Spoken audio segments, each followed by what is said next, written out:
And we're back with another podcast episode, and this time we're putting Retford United manager Ryan Hindley in the hot seat. And I wanted to get Ryan on the episode and on the podcast for ages and ages and ages. We finally we had a window to do it, which was on the eve of the first of his pre-season games, which of course was against Boston Town. The video did go out, and if you haven't checked it out, I'll leave a link in the description below at some point. But it was absolutely brilliant. It was, Ryan was absolutely superb, and it was great insight into his career, into management, and also into Retford United as well, which is a club very, very close to my heart. It's one of my local clubs, and I've got a lot of time for Ryan and also everyone connected with Retford United. So Ryan, it's over to you, mate.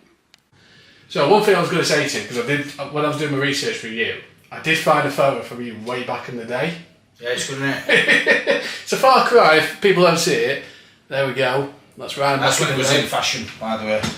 what we're calling this hairstyle? I'd just call it the skunk meets trying to be David Beckham, I think. Yeah, I mean... Skunk Beck. Are we going to see a comeback of that at some point, mate? Absolutely not, no. Although you're not noticing that these mullets are coming back in. Yeah, I've noticed that. I mean, it seems to be like some sort of 80s Australian, isn't it? Pretty much. Yeah, a little bit. I think so, yeah. Yeah, definitely. How you doing, mate? I'll say it's been a while. It's good. Good to see you. Good to see you too, yeah. Ultras are looking forward to seeing you. Yeah, I've had one or two messages from them saying good. when you come in for the season. But I mean, when we're recording this, we're on the eve of your first pre-season game. I mean, do you, as a manager, like the standards time of year? It's good to get them out there. It's a bit like waiting for a holiday. Do you know what I mean? A few days before you're thinking about it, then you're in airport, and then you just want to get on plane, land, jump in pool. Do you know what I mean? I just want to get especially in this heat. But yeah, lads are probably itching to get on the grass and get working, and so are we, with having such a new squad and a total rebuild. I would say a total rebuild. Yeah, we've got 10 new faces, 11 new faces potentially. So it's a rebuild which we needed to do, which we had to do. We looked at the league last year. It was a bit of a learning curve for us. We weren't good enough. We know that. We didn't achieve what we should have achieved, so we had to make changes, and the buck stops with me. So that's what's happened. But yeah, you're ready, and there's only so much you can do. And there's a difference between running around the field and short and sharp stuff on a field to actually doing it in a game. And the structure of the pre-season friendlies that we've done are all structured to have games where we won't have the ball. To have games that we think are ultra competitive against teams above us, and then teams in and around where we've been. So we're happy with this. We're happy with this schedule, and we think that hopefully come the 26th of July, gets earlier every year, that we will be where we need to be. What have you found? I mean, I've spoken to a couple of people. How did you find the difference between NCL and UCL going in? Well, you had your first season in UCL. How did you find the difference between the two leagues? Much more energetic. Much more younger, less structure, but people that play football because they love football. I don't think there were many, apart from, I'm not one to name other clubs that pay money, but apart from the ones that were probably playoffs, who financially were quite well, every other team below that probably hardly paid. And they were energetic, they stuck to a structure, they worked hard, they caused us problems, they never died, and sometimes in the counties, you get 2 or 3 up, it's over.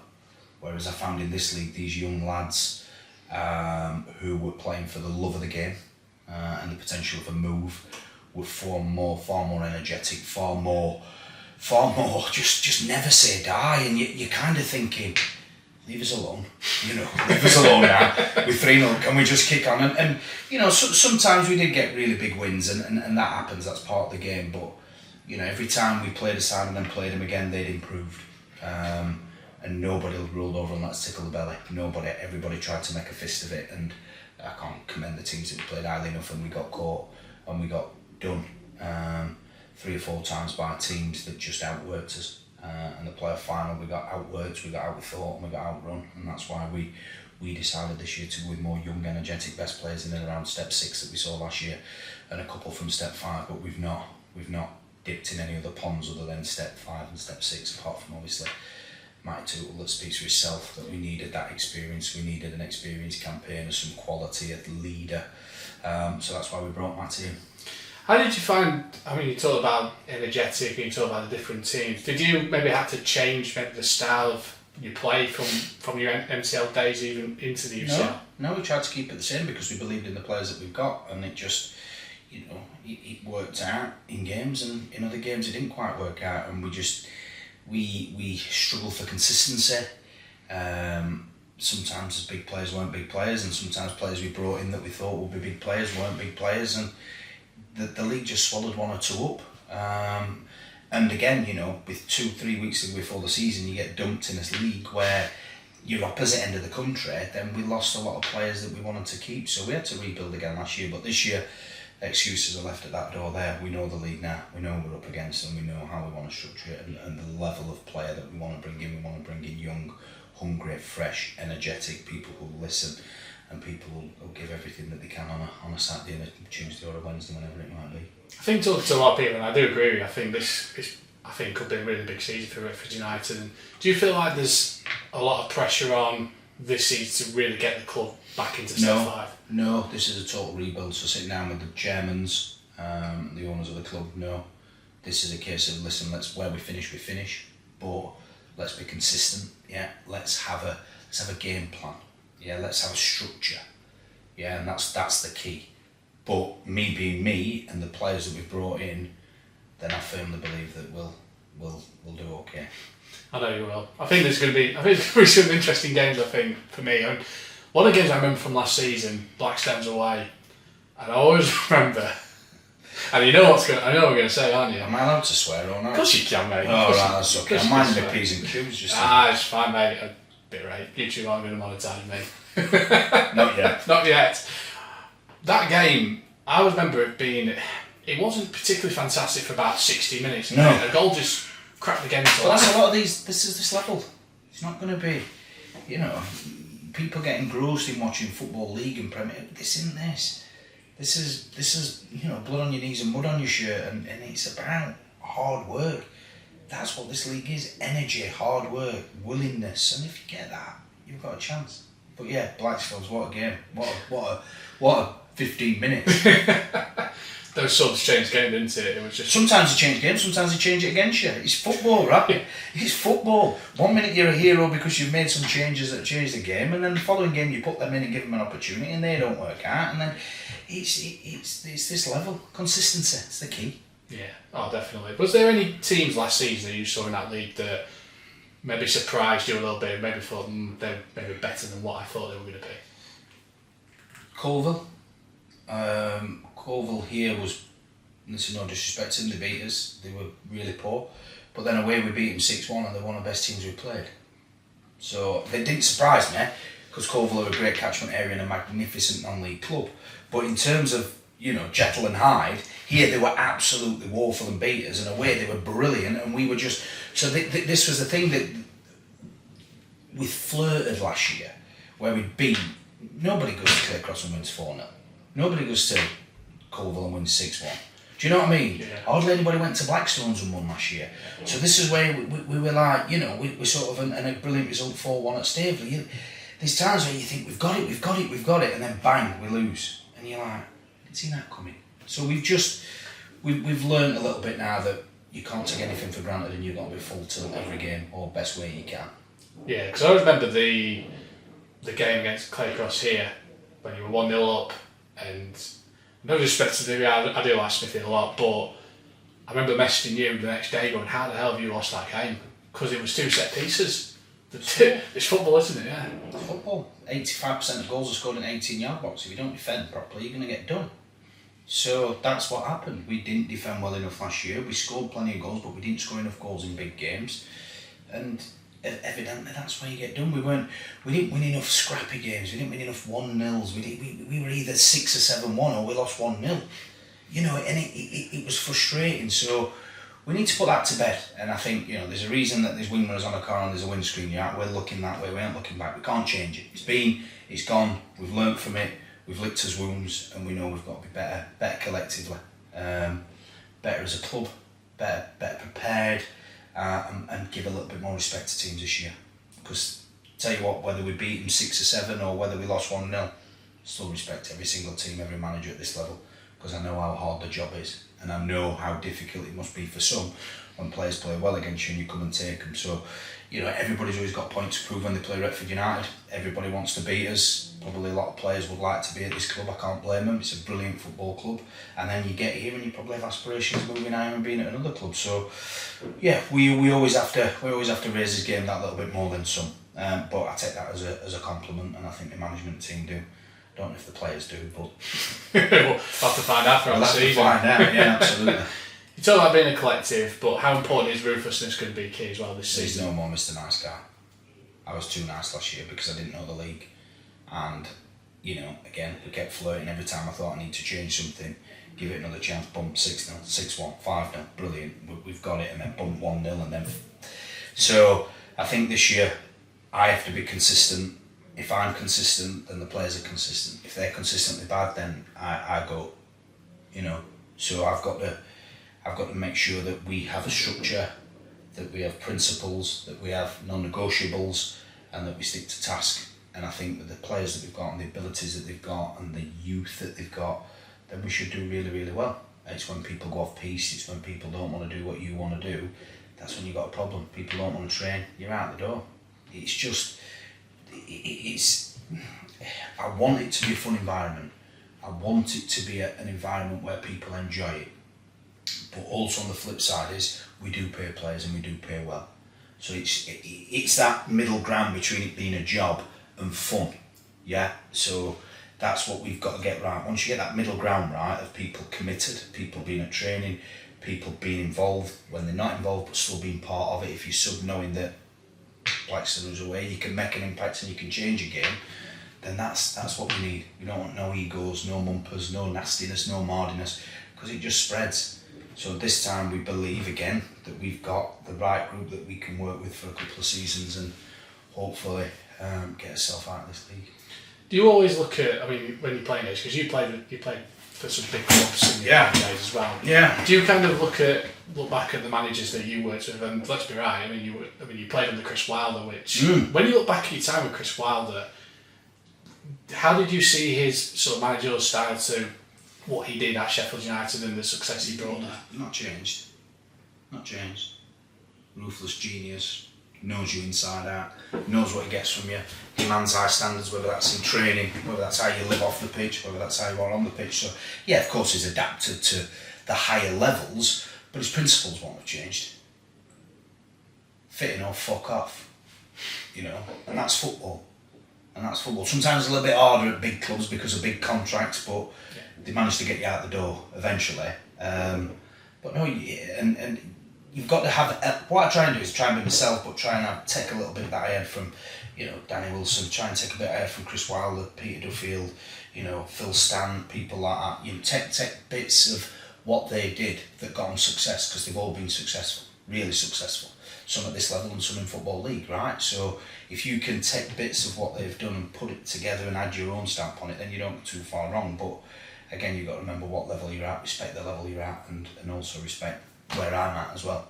You know, I'm nothing special, you know, I've got a fantastic record in terms of winning football games, but sometimes, like I always tell players, is you look back at your trophy cabinet and what you've won, and at the minute it's okay, it could be a lot better, and hopefully it'll get a lot better with this group and this club, and hopefully I'll be here for a lot longer. But yeah, 4 seasons, I think I'm doing alright, to be honest. Not many last this long. No, that's true. I think have you seen a comparison with non-league football to when you played in terms of players and managers then, when you were playing, to now with the money and the managers and the culture and the philosophy? Well, listen, it stops becoming fun when you start getting paid, right? Simple as that. You know, when I became a footballer, I loved playing with my pals. I loved all that journey that led to a destination that was highly unenjoyable. And, you know, we can maybe have another into about my thoughts and feelings about how you get treated, you know, and how it is, and you just get dumped.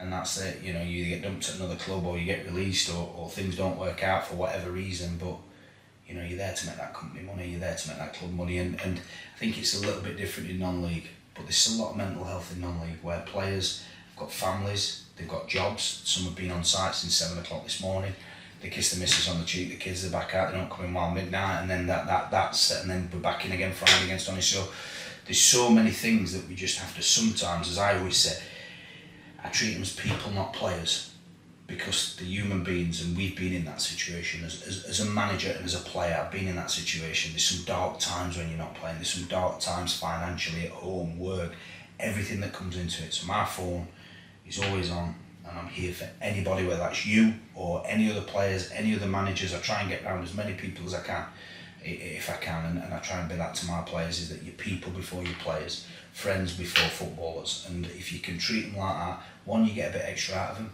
but it's not always about that. I just care about people's welfare, obviously, because I lost a very close footballer of mine, Michael Bishop. So I know I never want to go through that again, and I want to make sure that anybody watching, anybody is, pick up the phone, drop me a message, drop anything, anytime, because tough world out there, and this is pressure. Even it's non-league, it's pressure, and work's pressure, and family's pressure, and everything else. And I want this to be their release. I want all their problems to go for 2.5 hours, 3 hours that they're here. And if we can do that, then that's fantastic. Yeah, I do appreciate you opening up there. I think with football, it can be such a release for away from problems, away from things, and just go 2 hours playing with your mates and just forgetting about the outside world. It can, but it can compound problems as well, depending on how you are as a person, right? We're all different. So coming here to have a release, to be sub and get 5 minutes when you think you should be playing, as every player does, it can compound it as well. So it's just trying to keep that balance. But in my opinion, the dressing room should be a place where you can speak, where you can talk, where people can help you. And when you come through that door, like I said, whether you start or whether you don't, realise that you've got a group of people. It's not family, because families aren't made. Well, they are made, but you know where I'm coming from. You try and create that sort of band of brothers, and as I said to the players, it's like the army. They become a band of brothers very quickly. They're from all different parts of the UK and whatever, and some might not like each other, but when you're on that front line together, or when you're in training together, you drive each other. And that's how I'm trying to create an environment now where, listen, we might not all get on, we might not all be best mates, but when we walk through that gate, we're together, we help each other, we look after each other, and hopefully, get the best out of each other. Because have you seen that massive difference from, again, the changing room, from players that probably might not open up as much in your playing days to now, where I think mental health has been so not massive many had now. survived my playing days with how ruthless it was and how a dressing room was, and there was no stigma about mental health then. It was, man up, you fucking, well, I can't say that word, but man up, what's up with you? Sort yourself out. Whereas now we have to put kid gloves on a little bit, and rightly so. Yeah. And rightly so, because it's not good out there, and a lot of people are struggling. But it was just a different era, a different generation, and a different feeling. Passed on from our great grandfathers, which was get around the ear all and get on with it. Now we've really got to make sure that we're looking after players. Definitely. I've seen a picture of you at Ilkeston. There was an interview that you did a few years ago with the Star, and you talked about your time at Ilkeston, saying it was one of your best times as a player. How do you reflect on that time at Ilkeston? It was just as good here. Obviously, we won the league 2 years on the spin. Obviously, first year we couldn't get promoted. We won it by 16 points. And then the season after, we won it again. And obviously, Ilkeston scoring the goal that got us promotion and everything else. It was just a great experience. I was still young at the time, to be honest, in non-league, and had a couple of opportunities to go back into the league that fell through, and it was just so frustrating.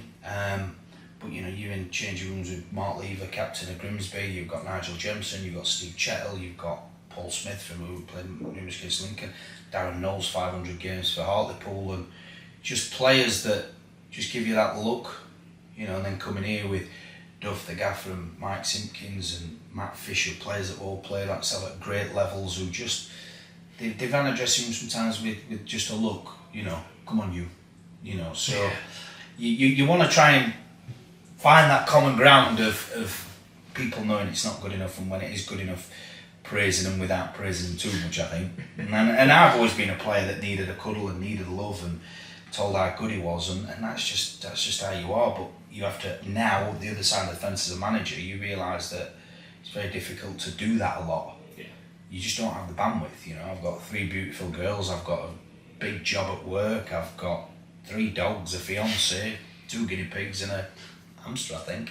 If it's still alive in the seat, I don't know. But, no, but we've all got things. We've all got outside things where, and that's why we said to people, if you need me on one phone call, you're one of 22, so I can't always, but I try my best, and I always try and give people what I feel they need to do, and that door's always open to them to come in and see me or pick up the phone.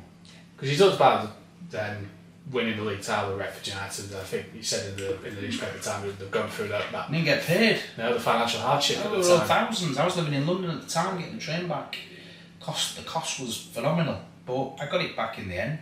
But yeah, we did it because we love football, and there's a difference now. I'm not sure how many people love football. I think people want to put footballer on the LinkedIn or the Twitter or what have you, baller or this or that. You're a non-league footballer. It takes a lot to be a footballer, professional footballer. Yeah, get away from all that stigma. Work hard in silence, see what happens for you. Yeah, not everybody's going to be Jamie Vardy. And that's life, right? But, it's just a different mentality now. And it's difficult. And the younger generation are much harder to talk to. There's not much behind the eyes because they've spent all their life on technology. Yeah. Whereas, I ate in my day and all that sort of thing, but all that different then. No WhatsApp groups, training's at 6:30, you were training at 6:30. If you didn't, you might have got a phone call on the mobile from the gaffer on the way home. Don't even bother coming Saturday. So they weren't all this Twitter and all that sort of thing. So it's completely changed. The game's changed, and hopefully that we can bring elements of it back. Yeah. I want that older sort of feeling, but whether it will or whether it won't, we've got to live for today and we've got to deal with what we deal with today. So still love it. Like, butterflies are starting now for tonight and stuff, and it's more excitement to see how the new boys do and how they gel with the old boys. Sorry, not old boys, but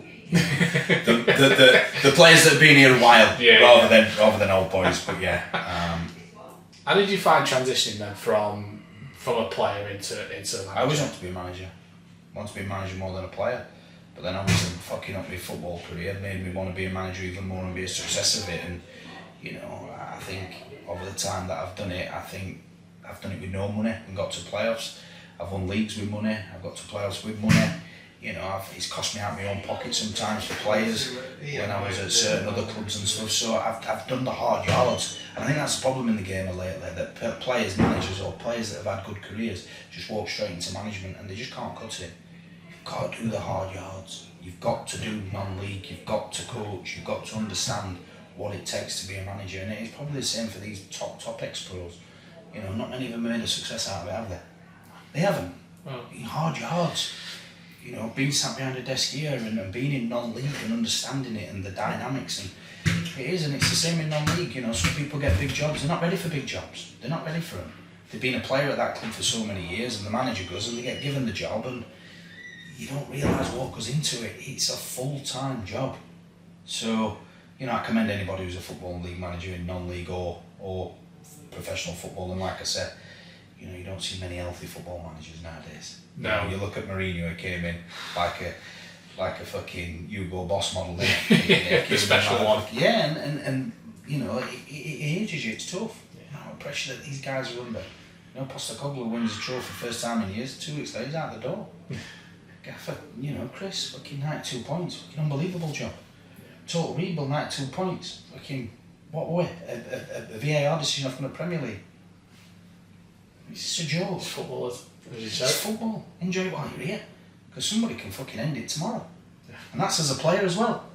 So we keep going. We keep trying to enjoy it because of its pressure, and it's a nice pressure, but I just love the game. You've got to love it. You've got to love it. And sometimes it keeps you in the short and curlers, and a defeat takes you till probably Tuesday to get over. And again, you win. It's down to players, and if you lose, it's my fault. So, but we'll keep going till somebody says stop, and whatever happens, happens. But I'm looking forward to this year. Keep doing a brilliant job, because you are. I enjoy it, and I think everybody appreciates what you do and how you get around these clubs and stuff. And yeah, I'm sure I'm going to see you throughout the season. Definitely. One final thing with you then. Talk about the Retford Derby then. Yeah. How much does it mean to you? Just another game. I know And would be honest, and when we beat them convincingly them 2 games, fantastic, didn't shout from the rooftops, done. And when we lost this year, rightly so away, nip and tuck here on Boxing Day, but I don't. That sounds just. It's a massive game for the City, but for Chris, it's 3 points, and for me, it's 3 points. There's bits of bragging rights, of course there is, but in terms of where you are, it's just the same as beating Blackstones or beating Clifton All Whites, right? It's worth the same. It's more the bragging rights side of things. So yeah, but again, you can only get the same amount of points if you beat them or you beat Sandiacre, right? But yeah, of course, it's brilliant for the town. I absolutely love it. It's sometimes Boxing Day, you know, where you sat, you've had your Christmas dinner and it's like, can I have a drink? Can't I? Yeah, I'll have a few, and then, because you don't get bad weather anymore. Like, normally if you had a Boxing Day fix, you're like, snowing, isn't it? Be off. But now it never is, it's like glorious. But no, love, you know, what they're doing at that club is really good. And the way that they're building it up and what they've achieved in 10 years is magnificent, and hopefully long may it continue for the town, and if we can both get up this year, that'd be great. But yeah, again, it's not a disrespectful thing when I say it's just another game, but in terms of points and what it hurts a bit more if you win, and it's nice a little bit more if you lose, but I just can only concentrate on what we're doing this year. Well, in a perfect world, I'd love to see both Retford clubs 1 and 2. They deserve to be up. Yeah. They've got the great infrastructures, they've got good people in charge of the clubs, they try and do things in the right way, they've got really good youth policy as well there, so it's good. And yeah, both teams deserve to be at the higher levels, and I think we'll both probably go at it again this year. Well, enjoy it. I look forward to it. That's a pleasure. Always, no problem. So yeah, wasn't that brilliant? I mean, Ryan was absolutely superb, and I think definitely we're going to have a part 2 at some point. We did say off camera that I think we need to do a part 2, and yeah, I feel like there's probably more stuff we could scratch the surface with. But hope you enjoyed this. Drop a like, subscribe to the channel. A big thank you to our sponsor MKS Ground, who allow us to able to make the videos that we can do, like these and podcasts and the vlogs that we've done. And like I say, plenty of videos are coming very soon, so stay tuned.